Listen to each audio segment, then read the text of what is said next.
नमस्कार, माझ्या लाडक्या बहिणींनो आणि भावांनो. आजची बातमी ऐकून तुमचा आनंद गगनात मावणार नाही, कारण एप्रिल महिन्याचा हप्ता आता तुमच्या खात्यात जमा होण्यास सुरुवात झाली आहे. होय, अगदी बरोबर ऐकलत. पुढील 2 ते 3 दिवसांत तुमच्या बँक खात्यात पैसे येणार आहेत. ही फक्त योजना नाही, हा तुमचा अधिकार आहे, तुमचा हक्क आहे. सरकारने स्पष्ट सांगितलंय, हे पैसे आमचे नाहीत, हे जनतेचे आहेत.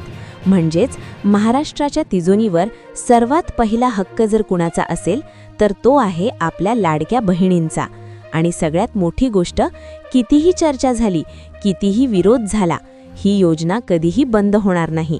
म्हणून लगेच तुमचा मोबाईल घ्या, बँकेचा SMS चेक करा, कारण खुश खबर तुमच्याच नावावर आली आहे. चला तर मग पुढे जाणून घेऊया, नेमकं कोणाला, किती आणि कधी पैसे मिळणार आहेत. योजनेची वास्तविकता आणि हक्काचे पैसे. जनतेचा पैसा, जनतेचा अधिकार. अनेकांना असं वाटतं की हे सरकारचे पैसे आहेत, पण नुकत्याच झालेल्या एका जाहीर सभेत स्पष्ट करण्यात आलं आहे की हा पैसा ना मुख्यमंत्र्यांचा आहे ना मंत्र्यांचा. हा पैसा महाराष्ट्राच्या जनतेचा आहे, तुमचा आहे. सरकार फक्त एक सेवक म्हणून काम करत आहे. या तिजोरीवर पहिला अधिकार कोणाचा असेल तर तो माझ्या लाडक्या बहिणींचा आहे. तुम्ही मालक आहात.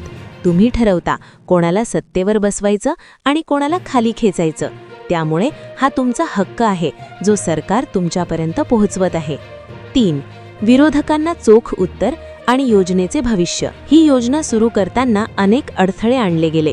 काही लोकांनी खोडा घातला, कोर्टात जाण्याचे प्रयत्न झाले, पण सरकारने ठामपणे सांगितलं आहे की कोणाचाही माईक लाल झाला तरी, म्हणजेच कितीही विरोध झाला तरी, मुख्यमंत्री माझी लाडकी बहीण योजना कधीही बंद होणार नाही. ही योजना तुमच्या सन्मानासाठी आहे आणि ती अविरत सुरू राहील, अशी ग्वाही स्वतः सरकारने दिली आहे. 4. शेतकरी सन्मान आणि कर्जमाफी. फक्त लाडक्या बहिणीच नाही, तर लाडक्या भावांसाठी, म्हणजेच आपल्या शेतकरी राजासाठीही सरकारने तिजोरी खुली केली आहे.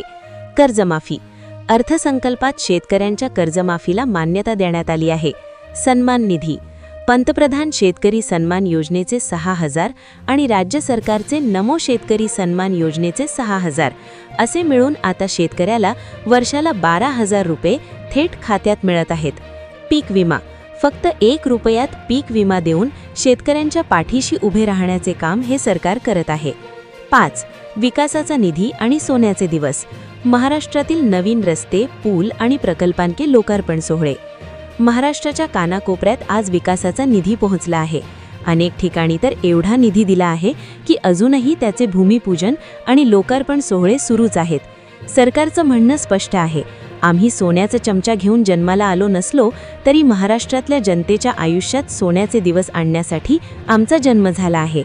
कष्टकरी, ज्येष्ठ नागरिक आणि तरुणांसाठी हे सरकार कटिबद्ध असल्याचे चित्र सध्या दिसत आहे. तर बहिणींनो, तयार रहा.